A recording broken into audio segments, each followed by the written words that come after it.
క్రీస్తు యొక్క మరణానుభవంలో సమానం తెలియాలంటే శరీరరీతి కలిగినటువంటి బాధలు మనకు తెలియాలి. శరీరరీతిగా యేసు ప్రభు శిలువ మీద ఎంత శ్రమ పడ్డాడో వాటికంటే ఇవేమీ గొప్పవేమీ కావు. ఎంత శ్రమ పడ్డాడు శరీరరీతిగా. మనం ఏ బాధపడ్డా, ఇప్పుడు మీకు వచ్చేటువంటి అనారోగ్య సమస్యలు లేదంటే నాకు వచ్చేటువంటి గాయాలైనప్పటికీ యేసు ప్రభువు శిలువ మీద పడిన బాధ కంటే ఎక్కువేమీ కావు. ఎందుకంటే ఆయన మరణానుభవం ఏ విధంగా ఉంది. యేసు ప్రభువు శిలువ మీద ఎంత బాధ అనిపించి ఉంటాడు, శరీరరీతిగా ఎంత బాధ అనిపించాడు. ఆయన ఎంతో గొప్ప బాధ అనిపించాడు. మరణ అనుభవం, ఏ మరణం అయింది మనం ఆలోచించినట్లయితే ఏ మరణాన్ని అనిపించాడనంటే ఆయన గురించి మనకు చెప్పబడినటువంటి మాట ఫిలిప్పీ పత్రిక 2:5 అక్కడ మనకు చెప్పబడుతుంది, క్రీస్తు యేసునకు కలిగిన మనస్సును మీరును కలిగి ఉండండి. ఇంకొక ప్రాముఖ్యమైనటువంటి మాట అక్కడ చెప్పబడుతున్నటువంటి మాట ఏంటంటే, అక్కడ ఒక మాట, మరణం పొందినంతగా అనగా శిలువ మరణం. ఏ మరణం అండి? శిలువ మరణం. అది శిలువ మరణం పొందినంతగా తగ్గించుకోండి. శిలువ మరణము అనేటువంటిది కనుక శిలువ మరణము అనేటువంటిది ఎంత ఘోరమైనటువంటిది. ఇవన్నీ ఆయన అనుభవించాడు. సో యేసు ప్రభువు కంటే శరీర సంబంధమైన బాధ అవనివ్వండి, ఆత్మ సంబంధమైన బాధ అవనివ్వండి, మానసికమైన బాధ అవనివ్వండి, యేసు ప్రభువు మనం ధైర్యపరచడానికి సమర్థుడు. అందుకే చెప్పబడుతుంది ఏంటంటే, ఇట్టి ప్రధాన యాజకుడు మనకు సరిపోయినవాడు. అది శరీరరీతిగా బాధపడినప్పటికీ ఆయన సరిపోయినవాడు బలపరచడానికి. ఎందుకంటే శరీరరీతిగా కూడా ఆయన బాధ అనిపించాడు. ఒక విషయం మనం ఆలోచించినట్లయితే, ఈ సేవ విషయానికి వచ్చేటప్పటికి పౌలు గారు, అపోస్తలుడైన పౌలు గారు అంటారు, నేను క్రీస్తును పోలి నడుచుకున్న ప్రకారం మీరు నన్ను పోలి నడుచుకోండి. ఆయన యొక్క ఆలోచనలో మనం ఆలోచిస్తే ఆయన ఎలాంటి శ్రమలు ఎదుర్కొన్నాడనేటువంటి సంగతి మనం అక్కడ చూడొచ్చు. ఎక్కడంటే కొరింథీయులకు రాసిన పత్రికలో చూడండి, ఆయన ఎలాంటి శ్రమలు ఎదుర్కొన్నాడో మీరు అందరూ ఆలోచించండి. ఇప్పుడు 2 కొరింథీ 11వ అధ్యాయంలో చూడండి. 11వ అధ్యాయము అక్కడ ఉంటున్నాడండి 23వ వచనంలో. 23వ వచనం కింద చూడండి. 2 కొరింథీ 11:23 కిందలో, మరి విశేషముగా ఏం చేశానంటున్నాడు, ప్రయాసపడితిని, మరి అనేక పర్యాయములు చెరసాలలో ఉంటిని. చూడండి, అనేక పర్యాయాలు ఎక్కడున్నాడు పౌలు గారు? చెరసాలలో ఉంటిని. తర్వాత అంటున్నాడు, అపరిమితముగా దెబ్బలు తింటిని. పరిమితంగా కాదు. పరిమితం అంటే ద లిమిటెడ్. ఇన్ని దెబ్బలని అక్కడ రాయబడలేదు. అపరిమితంగా దెబ్బలు తిన్నాడు. తర్వాత ఏంటో మీరు కనుక ఆలోచించినట్లయితే అక్కడ చూడండి, అనేక మారులు ప్రాణాపాయములలో ఉంటిని. చూడండి, ఇవి ఎవరి జీవితంలో జరిగాయి? ఇవన్నీ ఎవరి జీవితంలో జరిగాయి? పౌలు గారి జీవితంలో. ఇప్పుడు ఇవి ఇంకా ఉన్నాయి. చూడండి, మీరు ఇంకా చదివినట్లయితే, అనేక మార్లు ప్రాణాపాయంలో ఉంటేనే యూదుల చేత 5 మార్లు ఒకటి తక్కువ 40 దెబ్బలు తింటిని. 3 మారు బెత్తములతో కొట్టబడితిని. ఒకసారి రాళ్లతో కొట్టబడితిని. 3 మారు ఓడ పగిలి శ్రమ పడితిని. ఒక రాత్రింపగలు సముద్రములో గడిపితిని. అనేక పర్యాయములు ప్రయాణముల్లోనూ, నదుల వలనైన ఆపదల్లోనూ, దొంగల వలనైన ఆపదల్లోనూ, నా స్వజనుల వలనైన ఆపదలోనూ, అన్యజనుల వదలైన ఆపదలోనూ, పట్టణములో ఆపదల్లోనూ, అరణ్యములో ఆపదల్లోనూ, సముద్రంలో ఆపదల్లోనూ, కపట సహోదరుల వలన ఆపదల్లోనూ, ఇవన్నీ ఉంటాయండి సేవలో. ఇందులో కొన్ని ఇప్పుడు లేవు అంతే. ఇవన్నిటిని ఇక్కడ చూడండి, ఎన్ని ఉన్నాయి. శరీరరీతిగా ఎంత ప్రయాసపడ్డాడని చూడండి. ఇవి ఉన్నాయి కాబట్టి సేవ ఆగిపోయిందా?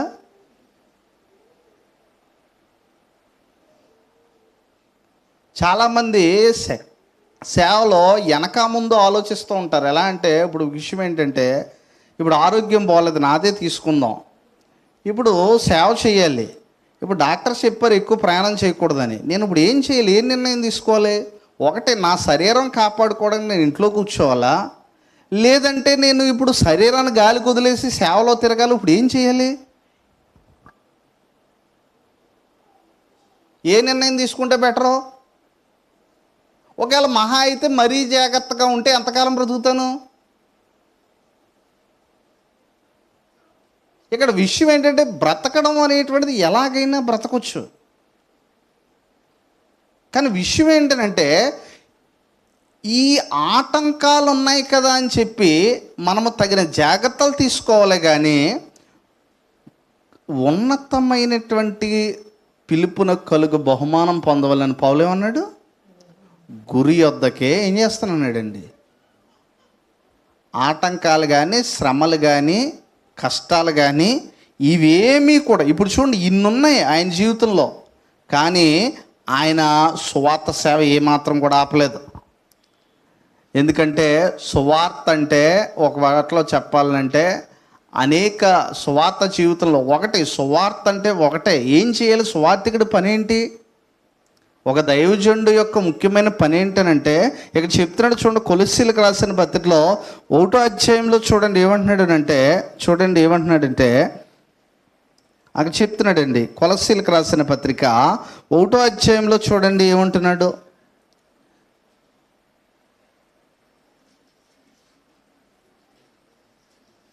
1వ అధ్యాయము 28వ వచనంలో చూడండి, ప్రతి మనుషుని క్రీస్తునందు ఏం చేయాలి? సంపూర్ణునిగా ఏం చేయాలి అంటున్నాడండి. ప్రతి వ్యక్తిని క్రీస్తునందు సంపూర్ణునిగా ఏం చేయాలి? నిలవబెట్టవలనని, సంపూర్ణంగా క్రీస్తునందు సంపూర్ణంగా చేసి ఆయన ఎదుట నిలవబెట్టవలనని సమస్త విధములైన జ్ఞానముతో మేము ప్రతి మనుషునికి బుద్ధి చెప్పుచు, ప్రతి మనుషునికి బోధించుచు ఆయనను ఏం చేస్తానంటున్నాడండి. దైవజనుడు పనిదే. ఇప్పుడు మనందరం కలిసి దేవుని కృపను బట్టి కొంతమంది ఆర్థికంగా, కొంతమంది శ్రమగా ఒక చర్చ్ బిల్డింగ్ కడతాం. ముఖ్యమైన ఉద్దేశం ఏమై ఉండాలి?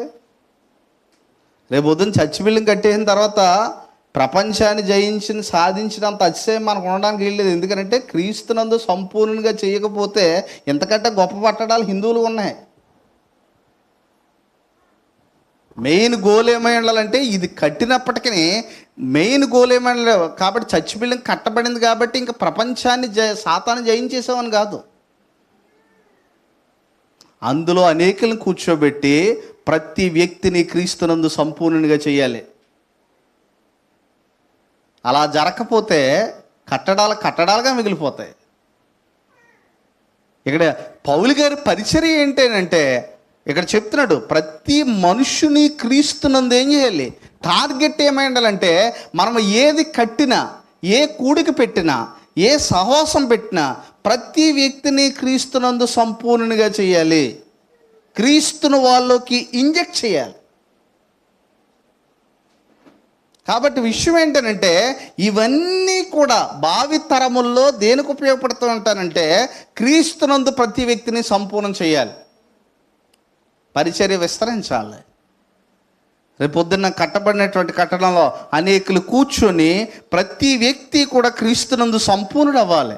అనేక తరాలకి అది ఏం చేయబడాలి? అందు గురించి దేవుడు ఇప్పుడు చూడండి, దేవుని మహిమార్థంగా ఏం చేయబడాలంటే, ఇప్పుడు అలా జరుగుతూ ఉన్నప్పుడు, ఇప్పుడు ఎవరైతే కష్టపడుతున్నారో, ఇప్పుడు ఎవరైతే ధనాన్ని దానికోసం ఇచ్చారో, ఇప్పుడు ఎవరైతే మీరు నమ్మకంగా దానికోసం చెమటూర్చి కష్టపడుతున్నారో, మీ ప్రయాస ప్రభువునందు ఏనాటికైనా ఏం కాదు, వ్యర్థం కాదు. మీరు ఏ పనిలో ప్రయాసపడినా వ్యర్థం అయిపోద్ది. అది ప్రభువునందు ఒక్కటే వ్యర్థం అవ్వదు. ఒకసారి చూడండి అన్నాడు, ఆయాసం దుఃఖమే అన్నాడు. దేంట్లో ఆయాసం ఎందుకు వస్తుంది చెప్పండి? అంటే ఎవడో పరుగు పందానికి వెళ్తే వచ్చే ఆయాసం గురించి మాట్లాడట్లేదు మోసే. అక్కడ మా సంవత్సరములో 60-70 అయినను ఆయాసము దుఃఖం ఎందుకు వచ్చింది? ఆయాసం అంటే భూమి మీద బతకడానికి ఆయాస పడిపోయాడు. ప్రభువుని వదిలేశాడు, క్రీస్తు కొరకు బ్రతకడం ఆపేశాడు. ఇంక దేనికోసం ఆయాసపడ్డావు అని అంటే, అక్కడ దేనికోసం అంటే అధిక బలం ఉన్న ఏళ్ళ 70 సంవత్సరములు అయినను వాటి వైభవము ఏమన్నాడు, ఆయాసము దుఃఖమే. కానీ ఇక్కడ అన్నాడు, ఇక్కడ ఆయాసం కాదట, ప్రభువునందు ప్రయాసపడు వారిని. అందుకే ఏమన్నాడనంటే క్రీస్తునందు, ఎందుకంటే ప్రభు కార్యాభివృద్ధి అందు ఎప్పటికీ ఎలా ఉండమన్నాడండి, ఆసక్తులై ఉండాలి. శ్రమలు వచ్చినా, కష్టాలు వచ్చినా, నిందలు వచ్చినా, బాధలు వచ్చినా, వ్యతిరేకతలు వచ్చినా, ఏ వచ్చినా సరే. ఎందుకంటే ఇక్కడ చెప్తున్నాడు మెయిన్ ముఖ్య ఉద్దేశం ఇదై ఉండాలి. ఎందుకంటే ఇది అంటున్నాడండి అక్కడ 28వ వచనం ఇంకా అంటున్నాడు చూడండి, మేము ప్రతి మనుషునికి బుద్ధి చెప్పుచు, ప్రతి మనుషునికి బోధించు ఆయనను ఏం చేస్తున్నాం, ప్రకటించున్నాం. 29వ వచనం, అందు నిమిత్తము నాలో బలముగా కార్యసిద్ధి కలగజేయు, అందు నిమిత్తము నాలో బలముగా కార్యసిద్ధి కలగజేయు ఆయన క్రియాశక్తిని బట్టి నేను పోరాడుచు ఏం చేస్తున్నాను, ఆయన క్రియాశక్తిని బట్టి పోరాడుచు ప్రయాసపడుతున్నాను. ప్రయాస ఎవరి పనిలో, ఎవరి పనిలోనండి, దేవుని పనిలో ప్రయాసపడుతున్నాడండి. కొంతమంది చూడండి ఇవ్వడంలో ప్రయాసపడతారు, దేవునికి ప్రయాసపడుతున్నారు. కొంతమంది పని చేయడంలో ప్రయాసపడుతూ ఉంటారు, కొంతమంది ప్రార్థనలో పోరాడుతూ ఉంటారు. ఇక్కడ అంటాడండి క్రియాశక్తిని బట్టి ఎవరు కలగజేస్తారు, ఇది నాలో బలముగా కార్యసిద్ధి కలగజేయు ఆయన క్రియాశక్తిని బట్టి ఏం చేస్తున్నాను. ఎవరు కలగజేస్తారంట ఈ కార్యసిద్ధి, దేవుడు కలగజేస్తాడు. దేవుడు ఇన్స్పిరేషన్, దేవుడు గనుక నిన్ను ఇన్స్పైర్ చేస్తే నువ్వు దేని కొరకైతే సిద్ధపరచబడ్డావో దాన్ని పట్టుకోవడానికి ప్రయాసపడతావు, దాన్ని పట్టుకున్నా. అందుకే పౌలు గారు చూడండి ఏమన్నారంటే, విశ్వాసాన్ని ఏం చేసుకున్నాను, నేను కాపాడుకున్నాను, నా పరుగు ఏం చేశాను. మరి ఈ పరుగులో ఎన్ని వచ్చాయి ఆటంకాలు, ఇందాక మనం ఒక లిస్ట్ చదువు, ఈ పరుగులో ఎన్ని ఆటంకాలు వచ్చాయి. ఒకటే ఉద్దేశం, ఇక్కడ జైబినగర్ క్రీస్తు సంఘం ఉంది, ఇక్కడ వేలం క్రీస్తు సంఘం ఉంది, అక్కడ రాగంపేట క్రీస్తు ఉంది. ఒకే ఒక్క ఉద్దేశం, మనస్ఫూర్తిగానే చెప్తున్నాను, క్రీస్తునందు వీటిని సంపూర్ణ చేయాలి. ఖచ్చితంగా ఎక్కడెక్కడైతే క్రీస్తు సంఘాలు ఉన్నాయో అవన్నీ క్రీస్తునందు సంపూర్ణంగా ఎదగవలసినటువంటి భారం ఉంది. ఇప్పటికీ ఈ రోజుకి నేను ఒక విషయంలో చింతిస్తానండి, ఇంకా చెప్పాల్సిన చాలా ఉంది బైబిల్లో. ప్రతి విషయంలో దేవుని చిత్తం ఏంటి, ఇంకా తెలుసుకోవాల్సిన చాలా ఉంది, ఇంకా స్టడీ చేయవలసిన చాలా ఉంది. బైబిల్ చదివేటప్పటికి ఈ రోజుకి కూడా మేము చదువుతున్నప్పుడు ఇంకా ఎంతో లోతైనటువంటి జ్ఞానంలోకి దేవుడు నడిపిస్తుంటాడు. దేవుడు నడిపిస్తూ ఇంకా ఎంతగానో ఏం చేయాలంటే ఆ సంఘాన్ని, అందుకే సంఘము ద్వారా నానా విధములైన జ్ఞానం ఏం చేయబడాలి, తెలియపరచబడాలి. అంత గొప్పదాన్ని ఈ భూమి స్థాపించాడంటే. కాబట్టి ప్రభు పనిలో ఒక విషయం మీరు గమనించండి. ఇందాక దైవజనులు ఒక మంచి మాట చెప్పారు. ఆ మాట ఏంటంటే, దైవజనుల కోసం ఏం చేయమన్నాడు ఆయన, మేము మిమ్మల్ని కోరుకునేది ఒకటే, ప్రేమపూర్వకంగా మా గురించి ప్రార్థన చేయండి. ఎందుకు అని తెలుసా, సాతానుడు ఎక్కువ ఎవరి మీద పనిచేస్తాడు. మీరు అనుకుంటారు విశ్వాసం మీద ఎక్కువ పనిచేస్తాడండి, కానీ ఒక్క దైవజన్ టార్గెట్ పెట్టాడంటే మనం అందరం ఒకటి గమనించండి. ఒక విషయం మనం ఎప్పుడు గమనించాలి. ఇక్కడ విషయం ఏంటంటే, దైవజనుడు పట్ల సాతాను యొక్క ప్రభావం ఎక్కువ ఉంటుందని యేసు ప్రభువే చెప్పాడు. మీరు ఒకసారి యోహాను సువార్త 17వ అధ్యాయంలో చూడండి ఏమన్నాడు. ఈ మాట ఎప్పుడు అండర్లైన్ చేసుకోండి మీ జీవితంలో. దైవజనుల కోసం ప్రార్థన ఎందుకు చేయాలి, 17వ అధ్యాయంలో చూడండి ఏమంటున్నాడు అంటే, అక్కడ చెప్తున్నాడండి. 17వ అధ్యాయము యోహాను సువార్త 17వ అధ్యాయంలో చూడండి, 17వ అధ్యాయం 13వ వచనంలో చూడండి, 17:13 అండి. ఇప్పుడు నేను నీ యొద్దకు వచ్చున్నాను, నా సంతోషం వారి యందు పరిపూర్ణమగినట్లు లోకమందు ఈ మాట చెప్పుచున్నాను, వారికి నీ వాక్యం ఇచ్చి ఉన్నాను. నేను లోక సంబంధిని కానట్టు వారిని లోక సంబంధులు కారు గనుక లోకం వారిని ఏం చేస్తుంది?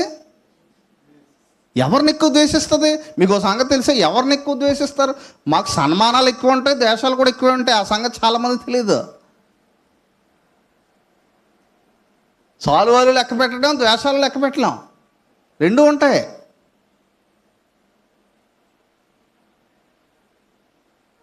జనాలు అందరూ ఉన్నప్పుడు సాల్వాలు కనపడతాయి, ఎందుకంటే అయ్యో ఎంత కనిచెప్తున్నాయి. కానీ సీక్రెట్గా ఎన్నో కష్టాలు ఉంటాయి. అగాధములో, శ్రమల ప్రయాణాల్లో.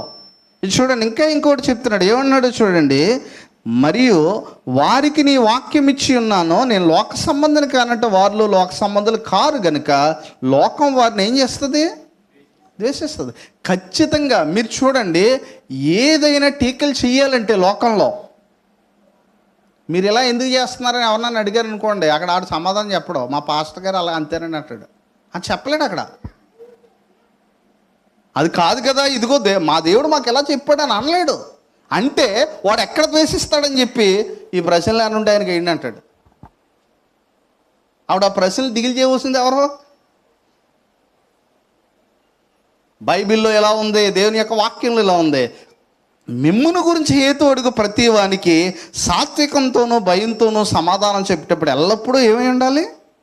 సిద్ధంగా ఉన్నాయి. ఇక్కడ చెప్తున్నాడు చూడండి, ఏమంటున్నాడంటే లోకం వారిని ద్వేషించును 15వ వచనం అంటున్నాడు, నీవు లోకములో నుండి వారిని తీసుకొని పొమ్మని నేను ప్రార్థించట్లేదు కానీ, లోకములో నుండి వారిని తీసుకొని పొమ్మని నేను ప్రార్థించట్లేదు కానీ దుష్టుని నుండి వారిని కాపాడుమని. ఇప్పుడు ఎందుకు ప్రార్థన చేయాలి దైవజనుల కోసం?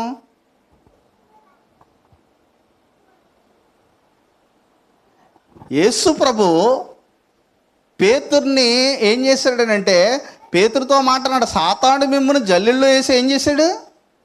జల్లించాడు. కానీ నేను తండ్రిని వేడుకున్నాను. ఇప్పుడు సమాజంలో దైవజనులు ఏంటంటే మాదిరిగా ఉండాలి, కరెక్ట్గా ఉండాలి. దైవజనుడు పడిపోతే నిందలంటే చాలా సులువది. కానీ అతని మీదకి వచ్చేటువంటి ప్రతి సాతాను వ్యతిరేకతను కాపాడడానికి దైవజనుల కోసం నువ్వు ఎంత మొర పెడుతున్నావు?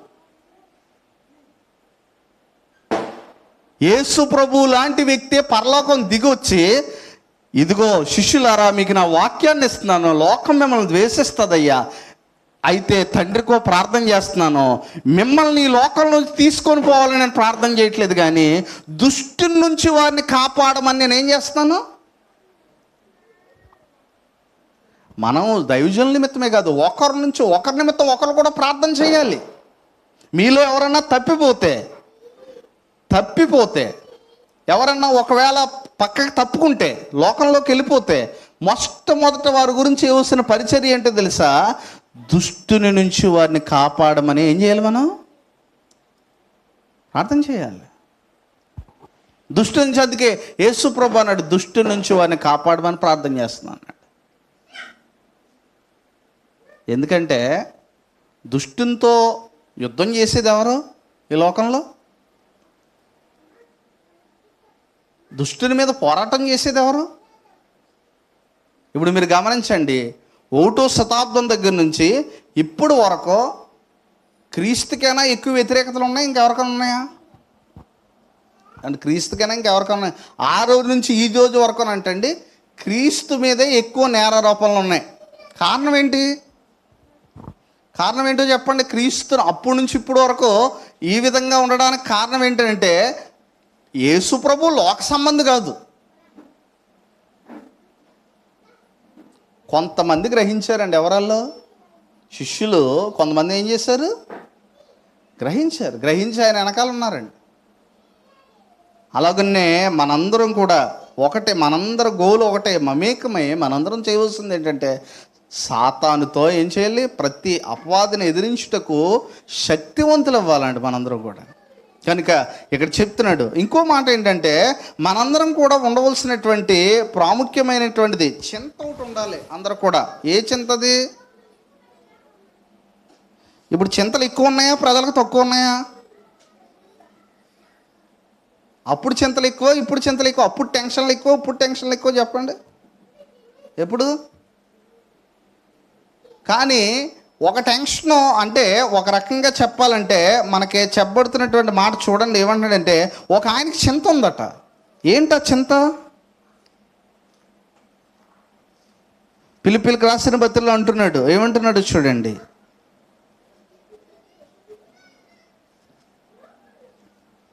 2వ అధ్యాయం చూడండి, 2వ అధ్యాయం 20వ వచనం. మీ క్షేమము నిమిత్తము నిజముగా చింతించువాడు అతని వంటి వాడు ఎవడునో ఆయన యొద్ద లేడు. అందరూ తమ సొంత కార్యములనే చూచుకొనిచున్నారు కానీ యేసుక్రీస్తు కార్యములను చూడరు. సొంత కార్యాలే చూసుకుంటున్నారు కానీ యేసుక్రీస్తు కార్యాలను చూడరనేటువంటి సంగతి ఇక్కడ కూడా మనకు చెప్పబడింది. ఇంకొక మాట చెప్తున్నాడు. ఏమంటున్నాడనంటే ఇదే సంగతి మనం కొరింథీ పత్రికలో ఇందాక మనం చూసాం. ఆ పత్రికలో ఇంకొక మాట కూడా ఇక్కడ అంటున్నాడు. ఏమంటున్నాడు చూడండి, 2 కొరింథీ 11వ అధ్యాయంలో చూడండి, అక్కడ కూడా ఒక మాట అంటున్నాడు. చూడండి, ఇక్కడ మాట మనం చదువుకుంటూ వెళ్తే 27వ వచనంలో చూడండి ఏమంటున్నాడు. 2 కొరింథీ 11:27 అండి. ప్రయాసతోనూ కష్టములతోనూ తరచుగా ఏంటండి, తరచుగా జాగ్రత్తతోనూ ఆకలి ఏంటండి, ఆకలి దప్పులు. పౌలు గారికి ఏమున్నాయి? పౌలు గారికి ఏమున్నాయండి? ఆకలి దప్పులతోనూ తరచుగా ఎలా ఉన్నాడు? ఉపవాసంతోనూ చలితోనూ దిగంబరత్వంతోనూ ఉంటిని. ఇంకనూ చెప్పవలసినవి చూడండి, ఇయే చాలా ఎక్కువ అంటే ఇంకా చెప్పవలసిన అనేకాలు ఉన్నాయట. ఇంకా చెప్తున్నాడు అక్కడ చూడండి, ఇవియో గాక సంఘములన్నిటిని గూర్చిన చింతయు కలదు. ఈ భారము దినదినమును నాకు ఏం చేస్తుంది అన్నాడండి. సంఘములన్నిటిని గూర్చిన చింత ఎవరికి ఉందట? ఉండాలి. దైవజనుడిగా సంఘములన్నిటిని గూర్చినటువంటి చింత చాలా.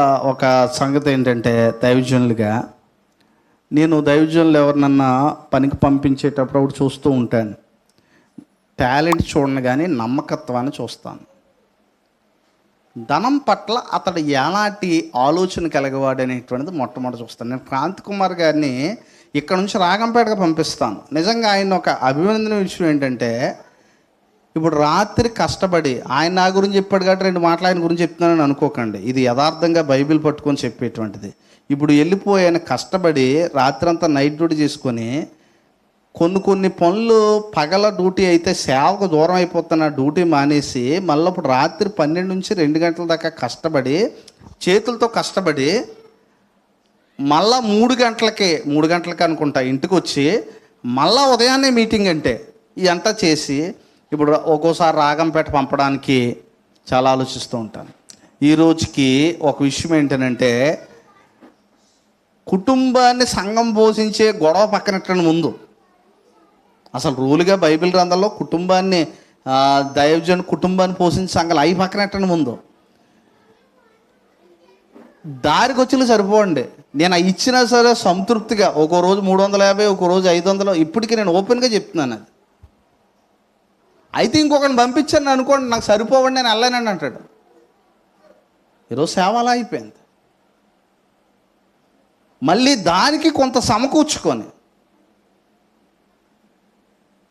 కొంతమంది చేసినటువంటి ఇదంతా నేను ఎందుకు చెప్తున్నానంటే, ప్రతి సేవకుడి జీవితంలో ఒకలా ఉండదు.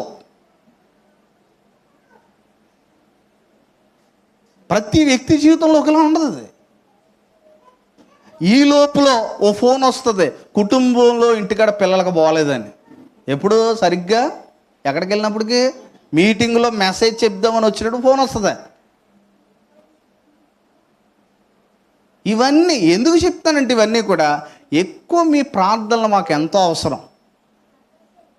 ఇవన్నీ కూడా ఉంటాయి. కానీ ఒకటి మాత్రం మనం అధైర్యపడకూడదు. ఏం అధైర్యపడకూడదు అంటే, యేసు ప్రభు లోకాన్ని జయించాడు. అలాగనే ఈరోజు జైబినగర్ క్రీస్తు సంఘం వచ్చి ఒక మంచి మీ అందరి గురించి మేము ఆలోచించేటువంటి ఒక ఆలోచన ఏంటంటే, దేవుని పని పట్ల నిస్వార్థంగా పనిచేసేటువంటి తత్వం.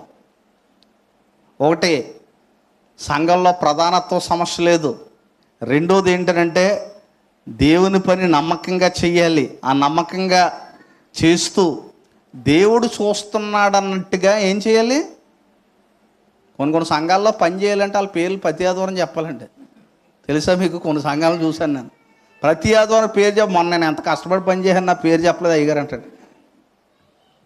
మర్చిపోనరా బాబు అంటే అబ్బాయి నేను ఒకసారి మీకు సంగతి తెలుసా? ఒకసారి అందరూ పని చేస్తున్నారని చెప్పి ఓ దిక్కున సరే పని చేయండి అని చెప్పి మొత్తం సరే పని చేసే వాళ్ళు అందరూ ఫోటో తీసి నేను ప్రోత్సహించడానికి అందులో పెట్టాను. అందులో పాపం ఒక ఆవిడ ఫోటో పడలేదంట. ఆవిడ ఆ రోజే నెట్ బ్యాలెన్స్ వేయించుకుందండి. ఆ 4 రోజుల నుంచి అర్థం వాళ్ళు రేపు మీటింగ్ మానేసింది ఆమె.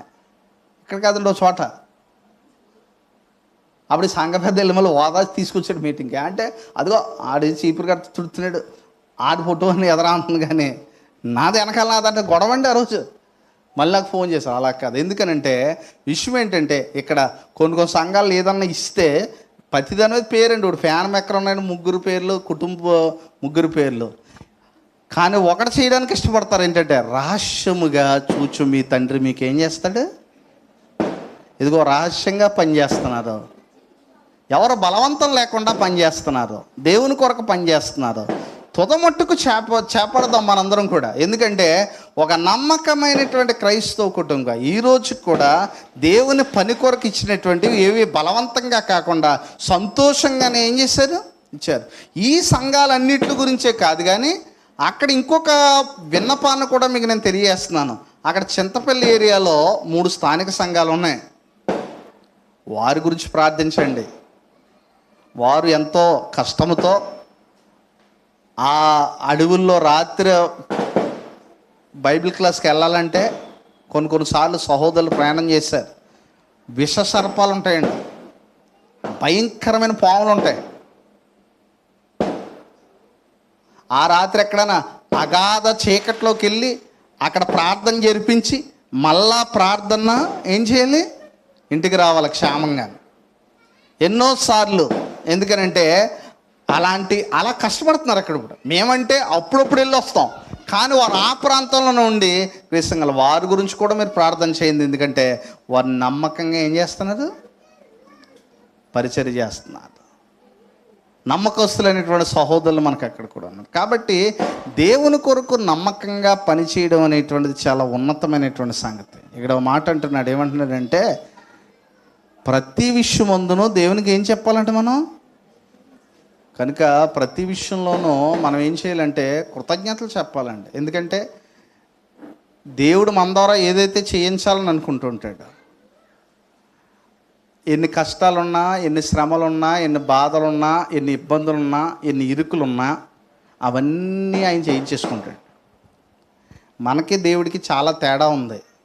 దేవుడు ఆలోచనలో ఎలాంటి ఆలోచన కాదు, మనలాంటి ఆలోచనలు కావు.